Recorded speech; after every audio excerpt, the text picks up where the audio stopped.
Show, originating live on blasttheradio.com. Ask your smart speaker to play Blast the Radio.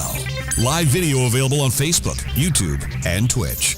Email Lowell at blasttheradio.com. The number to call or text is 613-413-2217. And now, telling it like it is, here's Lowell Green. Thank you, John. Tom Jones. I remember, now this is a few years ago, the National Arts Center, Tom Jones is there, and women are throwing their panties at him. Yes. Unheard of in Ottawa. I mean, maybe in Los Angeles or Chicago or New York, but women throwing their panties at him in Ottawa? Oh, my gosh. Well, I'll never forget that. Maybe they're throwing their panties at you now on the show.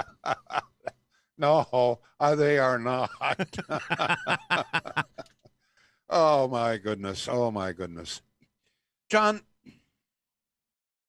these are pretty grim days in this country. I mean, we're just, I think the entire country is shocked at the discovery of 215 children's bodies near Kamloops. I mean, it's almost inconceivable that anything that some of our ancestors could do something like that, if in fact that's what happened. But to me, there's a great mystery involved in this. I hope that we're able to resolve this before it's pushed off the front pages of our newspapers. Discovery of 215 children's bodies near a residential school near Kamloops. In fact, there's more than one mystery, but what jumps right out at you immediately, where were the parents? Now, as far as we know, these children, more than 200 of them, just disappeared from a residential school. One of the things we don't know if it all happened at roughly the same time, and I have a theory about that, if that in fact is what happened, or if these bodies were placed there over a period of time, and if so, what period of time. I'm sure that we will be given that information later, but how can, no matter how long it took this to happen, how can more than 200 children just disappear without apparently anybody raising the alarm? Now, there are a few rumors, but as far as we know, I mean, nobody really came forward here. Parents, teachers. There must have been, John, at least 100 people working at that school. Teachers, supervisors. Oh, I mean, the place, it looks massive. It looks massive. Yeah, it's huge. Yeah. Custodians, and the parent, I just don't understand. And I don't know if they can ever really explain this, but how can more than 200 children just disappear, essentially, silently into the night, with nobody apparently blowing the whistle, or it's certainly not blowing the whistle loudly enough for anybody to pay attention? I just don't understand. I mean, surely these students would go home, or under normal circumstances would go home during the summer holidays. So when their children didn't show up at home during the summer or Christmas or whatever it was, no parents were concerned about this. And if the parents were told that their child had died, it would seem to me that at least some of the parents would want to know where the grave site is, would want to visit the grave site, and perhaps create some sort of memorial. Now, I know these were different times, but nonetheless, I mean, if you go to some of the graveyards, particularly along the St. Lawrence Seaway, you will see tombstones there that go well back into the 1800s. So, I mean, we were paying respect to the dead at that time. There were memorial services. You would think, it just keeps going around and round in my brain, John, that you would think that some of these parents, at the very least, would want to have some sort of burial, a native burial, or something. I don't understand. I suppose one possibility, and there doesn't seem to be any evidence of this, that some of the parents came forward and were paid off to keep quiet. I don't know. There's no evidence, but I think that possibility exists. It's not just the parents. As I said, there's got to be well over 100 people working there. And, over the years, I have acquired a little bit of knowledge about human nature. And one of the things that I have learned is that it's very, very difficult, if not impossible, for large numbers of people to keep a secret. It's just impossible. I mean, particularly to keep a secret about something as grim, as serious as children dying and being buried with no ceremony. It's just impossible for me to believe that nobody, a teacher or a custodian or nobody came to their husband or their friends or their wives and said, something is going on there, or go to the Mounties. The Mounties were very much in play and highly respected at the time in that area. It would seem to me that somebody would come to the Mounties, whisper in a Mountie's ear or something. Well, it's just, yeah, go ahead. I'm sorry to interrupt. Yeah, but I mean, were the Mounties not the ones charged with the responsibility to go to the natives and take the children to the schools? Yeah, in some cases. No, to be fair and honest, now I don't know the situation at that school, but in some cases, it was the parents who wanted their children because there was no education facilities where they lived, where the parents lived. And so in some cases, parents brought their own children to the residential schools. But in the case of where the parents didn't want or the child didn't want, yes, the Mountie, in fact, there's a picture, I think, today on Facebook, the Mounties going in and taking a child and bringing him to school. Yeah. Just as, today, if you have a 5, 6, 7, 8, 10-year-old kid doesn't want to school, there's going to be authorities showing up at your house and making sure that child goes to school. So the same thing happened there. But, I mean, I just find it so difficult to believe that in all of this, nobody seemed to be concerned. It's just impossible for me, as I say, to believe that human nature wasn't such that somebody would report to somebody. It's just impossible for me.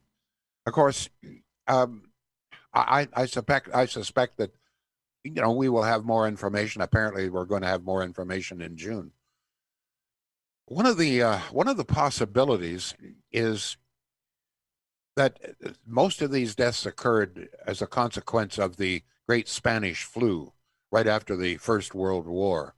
As you know, tens of thousands of people, including in this country, died.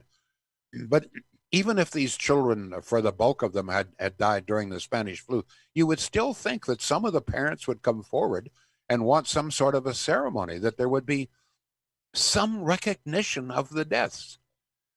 I'm having difficulty with this. To me, there is a giant mystery here. I'd like some of your thoughts on this. How can 215 children, and they believe that there are many more, but how can that number of children in one location just disappear with nobody? Parents, teachers, workers, employees, people cutting their, nobody, neighbors, nobody blowing the whistle. Somebody must have, lots of people must have known what was going on. Jace is on the phone. Jace, what's your take on this? Well, I have to ask, are you being obtuse? What do you mean? Who are these parents? Who would these parents complain to? The RCMP who stole the kids from their homes, who literally ripped them out of their homes and forced them to go to a residential school where they were not allowed to learn anything about their individual cultures? They had to learn the white culture. That's not what we're dealing with here. That's not what you're dealing with. Okay, but we're dealing with a whole bunch of children who died in the care of these people who really didn't give a rat's ass about the kids. Well, obviously the priests and nuns were involved. Obviously, everybody knew exactly what was going on. But with all due respect, you're ranting here, but you're not addressing the issue. Don't you think that it's very, very strange that nobody, including the parents, and there had to be, all of those people involved, there had to be 1,000 people involved, including the Mounties. The Mounties weren't all corrupt. don't you think that somewhere in there that somebody must have blown the whistle? What? I don't understand how this can happen. So let's play this out.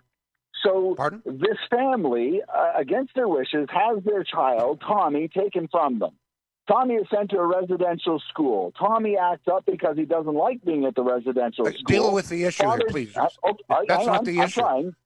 Father John decides that Tommy has to disappear, and he punishes Tommy to the point where Tommy dies, and then they get rid of the body. The reporting involves Tommy ran away. It wasn't us. We have no record of it. Tommy disappeared one night. That may be the case in some instances, but it just seems to me that somebody at the school, they couldn't have all been corrupt. I mean, somebody somewhere must have had a conscience. I just don't understand. And by the way, and as I reported, some of the parents actually brought their own kids. They wanted kids to come to the schools because it was the only education. Well, whatever it is, what I'm saying is that it wasn't always the Mounties. The Mounties didn't go in and drag all of these kids in there. They certainly did some, but that still doesn't answer the question: how can that number of kids just disappear and be buried with nobody anywhere? Human nature is such that somebody somewhere must have known something, don't you think? Of course they knew. They knew. Everybody knew. The Mounties knew. The priests knew. The nuns knew. The government knew. And none of them were concerned enough to do anything? Because they're trying to get rid of the Aboriginal people. The Indigenous people were considered a blight. They were in the way. They were in the way of the natural resources. They were in the way of whiteifying the country. They did the same thing in Australia. Exactly the same thing. All you need to do is get rid of the Indigenous population. We find something similar to that happening in the Middle East right now. Excuse me. So you think it was all intentional then? You think Absolutely. they deliberately?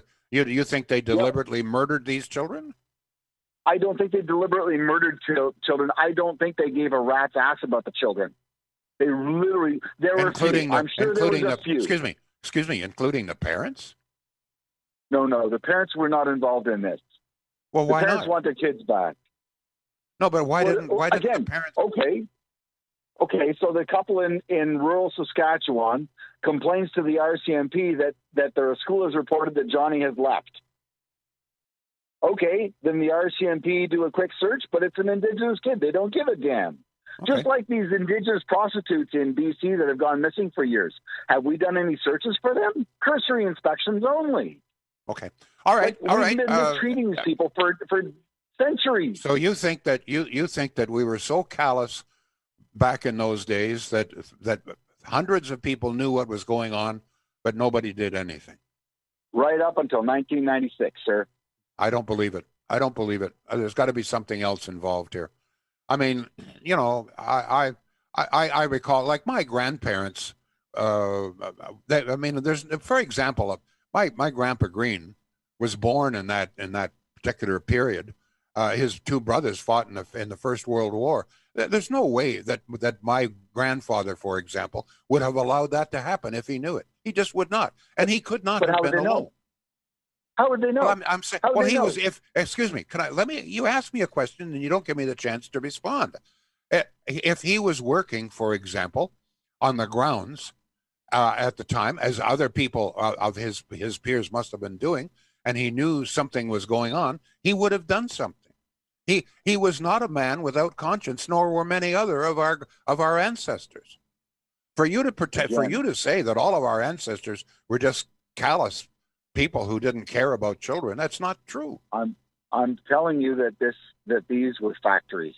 Okay. All right. Thank you. I just can't believe that our grandparents were all that callous, sir. Thank you for good debate. Good debate, sir. Good debate. Thank you. Any other comments, John? Anybody with any thoughts? Oh, we have a lot of comments coming in. Lowell, you ready? Yeah. Long Point Driver says they were told their kids died of disease and ran away. And says, were these kids taken by force from their parents? Bunny says, children were not allowed to leave the school for Christian holidays. Parents were told their children had run away. If they died, a family was sent a letter in English. Many parents did not speak or read English. Just like today, if a Native child goes missing, the police do not do anything. Since 2000, she says, there have been over 7,000 missing. KMC says the point here is that Canada had a racist agenda. The hate towards the parents was so aggressive that they didn't have any help. They can't rationalize the past in today's eyes.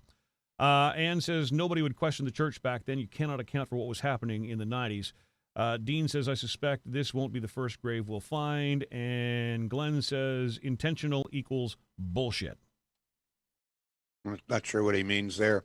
I just cannot believe that people like my grandfather and, and his brothers and people that I grew up with as a little boy of that particular era were all that callous.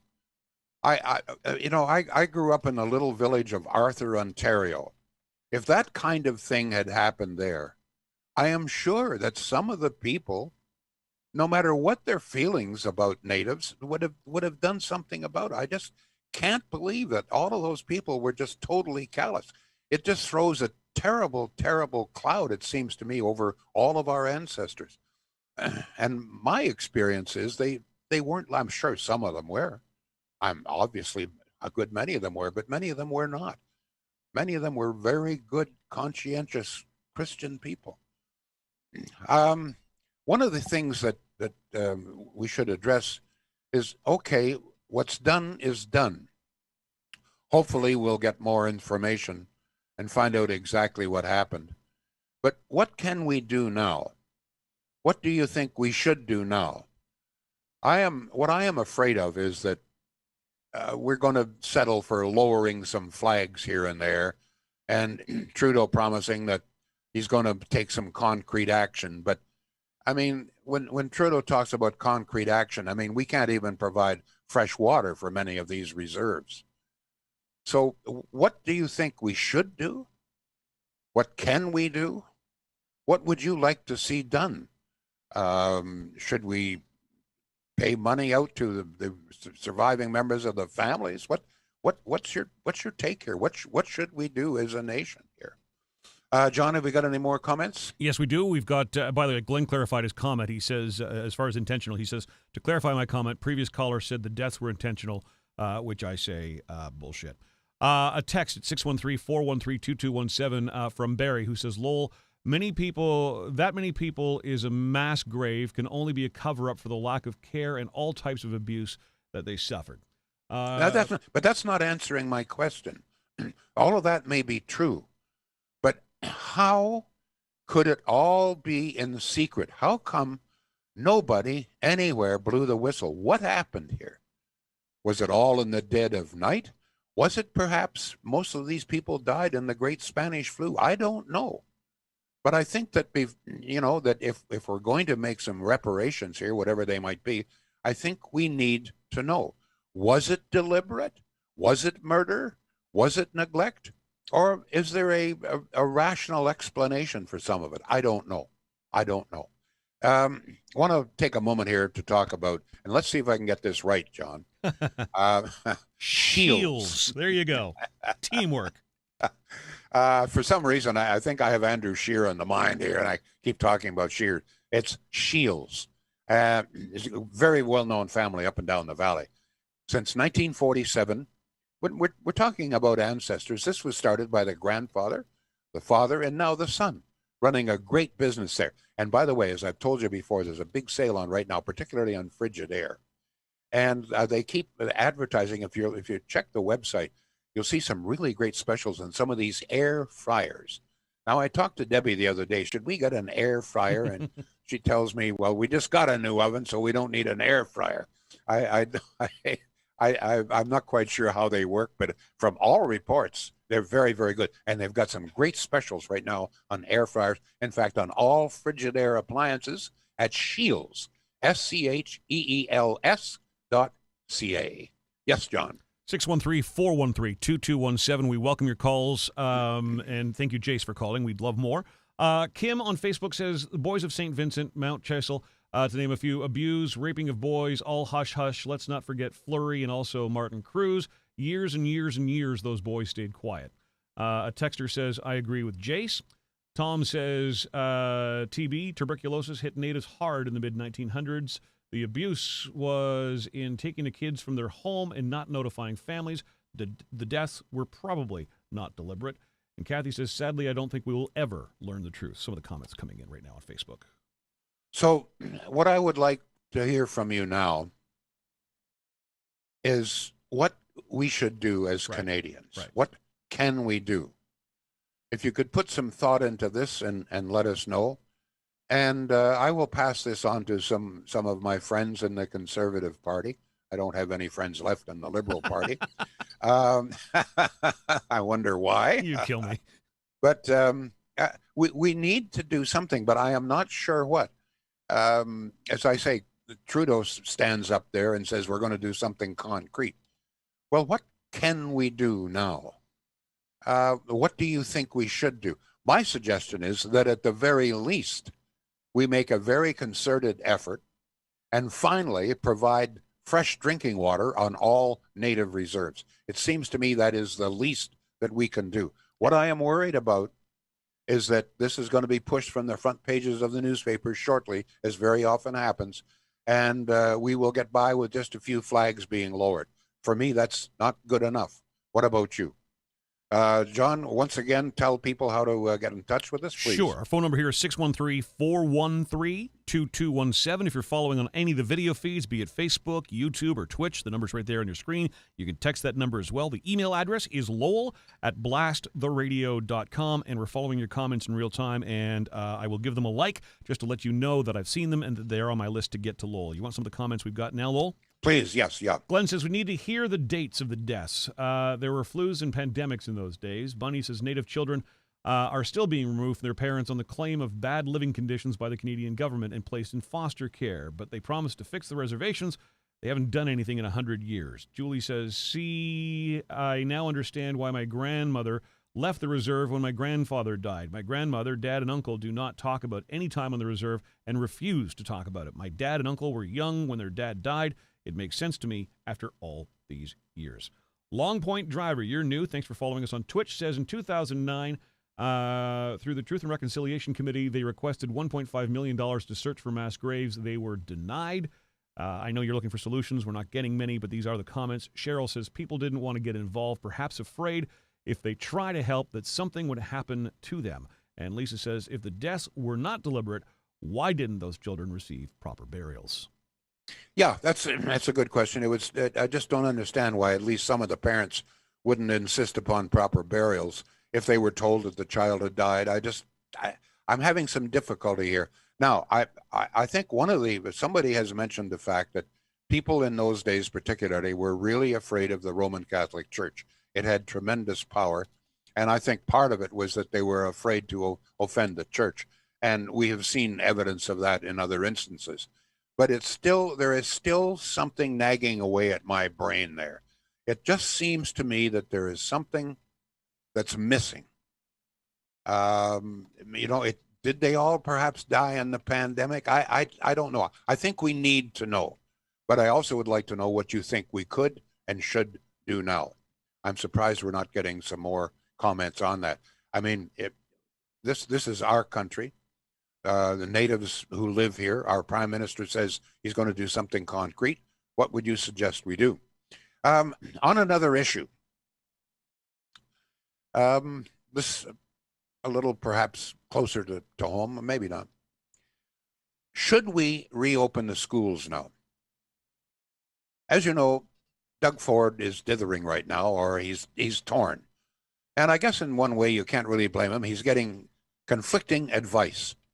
He's got one medical expert says, don't open them. Another medical expert says, open them. So he's got to decide, because if he opens them and we find out if one child dies because of it, I mean, you can imagine the criticism that will be heaped over his head. Now, one of the concerns I've got is I have to wonder whether it's worth it to reopen the schools at this late date. What would they be open for? 3 weeks, 4 weeks at the maximum? It would seem to me that the kids now are settled into some kind of routine. You may not like it all that much, but they are in a routine. They've been doing it now for several weeks, several months, actually. Does it make sense to disrupt that routine just for another 3 or 4 weeks? I don't know. But I would sure like to hear from some of you. What do you want Doug Ford to do? Apparently, he's going to make the announcement probably tomorrow on this. He'll make up his mind. But is it worth it? I'd like to hear from some parents right now on this. Is it worth it, or is it just best to leave it the way it is now? Once again, John, the number for this, please. Yep, 613-413-2217. I know between real time and Facebook there is a bit of a delay. We're starting to get some of the responses to the school openings now. Good. We encourage more of those. Again, 613-413-2217. You can post on Facebook. I'll read them to Lowell if I can. And on twitch.tv/Blast the Radio. Some of the comments, Lowell, still dealing with the Indigenous situation. Yeah, please. Yeah. Sam says, we need to know if the deaths were deliberate. If so, investigate and prosecute. Dean says, can they use DNA to identify the bodies and link them back to the existing relatives for a proper burial? That's a very good point. Yeah. I'm not sure. It's a good question, though. Good, thank you. Cheryl says, start by searching the other schools for more burial/mass graves. Lowell, you're right. The federal government should be ashamed. Fresh water should be done immediately. There's someone with an actual solution for you. Kim says, I'm sure the coroner can do autopsies and get answers. Lots show up in DNA. I doubt that will happen, though. Throwaway kids. Dakota Mar, I think they should be waiting until they find out if it was a disease before jumping the gun. I'm sure they can be found out by analyzing the remains. And Bunny says the church has covered up abuse since it was formed. Priests are still abusing children. Some of the comments coming in. To take a moment here to talk about another great local business, Centennial Glass. I have been sponsoring Centennial Glass for more than 20 years now. I like the people. I know them. I've worked with the people. They've been in my home on more than one occasion, emergency situations. I am absolutely convinced that if it's glass of any kind, repair, including, by the way, screen repairs, doesn't have to be a big job. Now, they do big jobs. They handle a lot of business, for example, with hotels and restaurants, et cetera, et cetera. But what they really enjoy, they tell me, is working in your home. They do a great job. Patio windows, doors, glass mirrors, showers. We have a glass shower right just around the corner from where I am right now, built by Centennial Glass. Absolutely beautiful. They'll come in. One of the things, too, about their workmen, they'll come in, they do the work very quickly, very professionally, and they don't make up, they clean up absolutely. You'll never know that they were there. We had a hell of a mess here when the ice came crashing through one of our windows, great big windows, 7 feet high window. Yeah, you massive. Can imagine the glass. I've seen them. They came in. They're huge. Oh, yeah, huge. You can imagine. I mean, they come in here. This was on a Sunday, bitterly cold Sunday, and they were here within 2 hours, and they had a piece of plywood to black, but they cleaned up everything. They had a little vacuum cleaner. He spent at least an hour cleaning up all of the glass, et cetera. That's the kind of service you get. Centennial Glass, Industrial Avenue, not far from the train yards here in Ottawa, and in good old Renfrew. Yes, John. All right, we're starting to get some comments on the school reopening or school staying closed question. Ann says, do not reopen the schools. Not enough time left until they want to extend the school year. Cheryl says, leave them closed for the balance of the school year. Children are bounced around like a yo-yo. Joshua says, last year at this time, Ford said it wasn't worth it. What changed? Lisa says, unfortunately, no matter what Ford does, the teachers will hate on him. A comment from Julie. She says, I agree. I say keep the schools closed and have a big opening in September. KMC says, as a parent of 3, I would like to keep the schools closed. Previously, I would have been for reopening, but yes, the routine is going well, and we would like to have a better September. Chrissy says, I think they should wait. The more people that get immunizations, the better. Open the schools in the fall or re-examine the situation in a few weeks, perhaps.